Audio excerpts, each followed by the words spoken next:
A very serious assurance there that someone on the mountain. he has given us assurance that the rest of the continent would actually, see INEC as a role model because they've taken their time, to put so much in place.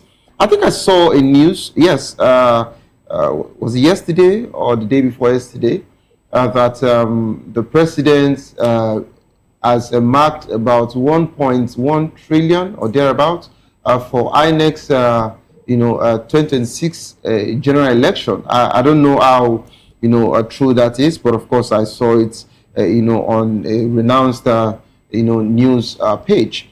But my main concern here is that this same beavers that we talk about today, we've been using it. They've been talking about the same beavers, but when we get to the point of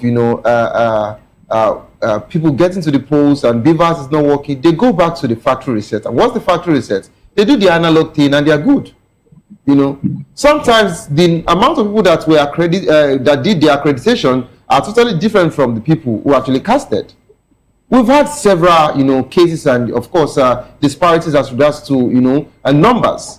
So if they are coming up to tell us now that this is about the young voters, of course the new voters, they want to give them assurance as regards to tech, do you think that we should count on INEC this time around, starting from what I call the proof of concept, which would be in February for the Abuja area council election, and afterwards, before we can talk about Ekiti and Osun respectively. So Barrister, what do you think as regards to this particular one? Yeah, thank you very much. Mr. Amupitan should be abreast of realities. I mean, nobody expects him to do much. In fact, he's coming into office with a very high negative perception that he will not do much. And he has already begun that stuff by this issue of beavers and all that stuff.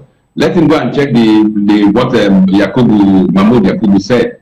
I mean, the same thing all over the world. Mahmoud was gallivanting, telling even at Chatham House, the New York, he was going all over, talking about beavers and all that stuff, about the new voters and blah, blah, blah. That is what Amupitan is now coming to tell us.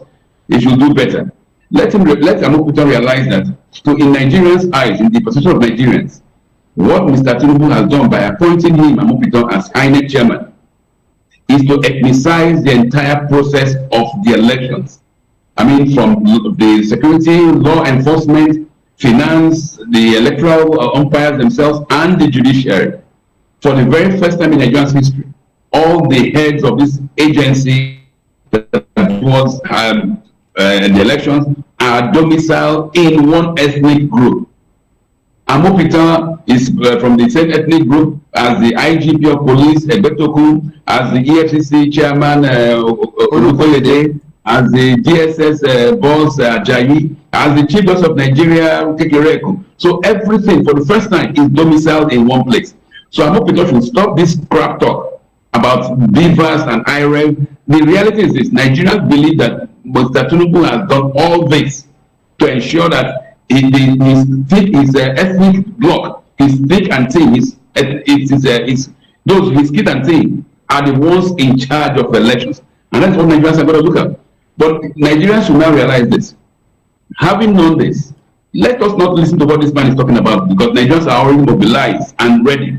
By the pains we are suffering in the course of the past 2 years, Nigerians are out to ensure that they will vote and that their vote must count. Whether IREV or beavers or the police or army are there or the judiciary, the votes will count. So I'm hoping that do yourself a word of good.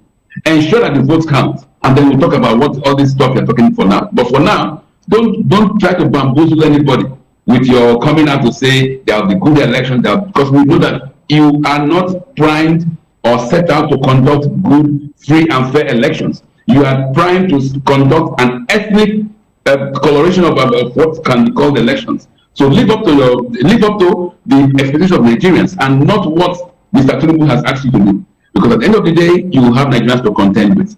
Okay, Barrister, I would also like to ask you. Okay, you really touched different areas as regards to that particular conversation, but yes, usually I like to say this, that it is also better, or always better, to give someone a benefit of doubt, okay, in as much as it's coming out to tell us that they can do this, they can do that. And of course, whenever we criticize, we should also prefer solution. Do you think first that we can get it right as regards to our electoral, system? And this situation that has become our modus operandi as regards to after election litigations and all of that, can it be curbed or even stopped totally? You understand? And what are the best way that the INEC can organize election to be totally free and fair in Nigeria? The best way to organize elections to be totally free and fair is you count, is there in the law books, in the Electoral Act, and you count your votes at the point of the voting, at the voting unit, you upload it to the system and it reflects immediately. And with that, once people see that their votes are counted and it reflects in the National Data Board, the database, that is the end. You move on. But when you now finish election and they tell you that they're going to move it to the collation center, from collation center to the blah, blah, blah, and in between, magic happens. And then even when the magic does not happen there, the judiciary, the judges who are looking forward to be appointed as members of electoral panels, and they become billionaires overnight. And then ultimately, when you now get to Supreme Court, they try to manipulate common basic language. The court finds it difficult now to interpret what and means. So having good elections is not rocket science.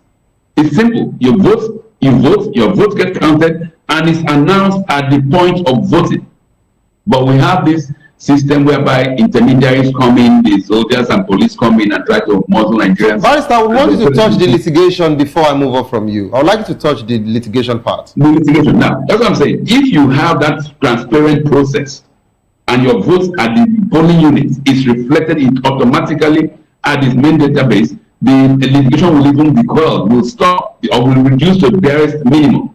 And those who still go for litigation because they believe they have a means of influencing the judiciary, then they will have the people to contend with. Because the people at the polling units know who they voted for. And when they try to see the judiciary trying to mess up the system, they get involved. Not too long ago, we had Wike say he was influential in ensuring that the APC in Osun State got the judgment he desired. I mean, and nobody's talking about that. He has deliberately told Nigerians that he has been bribing the judiciary because what else is influential? So, with good elections and votes get counted and announced at the polling unit, the judiciary will have less work to do. And then those judges who try to mess up the system, people will know them, and people will be urged to visit them and appreciate them. I mean, in any way, if you're doing wrong, you should be appreciated by the population. And maybe if it's possible or negative, that's their own business. But if you do wrong with the votes, why we should be so provoked with what is going on is this. I don't know where you live. I don't know who you have around you. But Nigerians around me are in penury and they are dying. And I'm vexed because they don't have to. These are young graduates. These are young men who should have prospects. But this devilish system has destroyed lives, has destroyed aspirations, and we should be very, very vexed about it. And we ensure that never again will this happen. Thank you so much, Barrister. Thank you very much. Let me bring it to the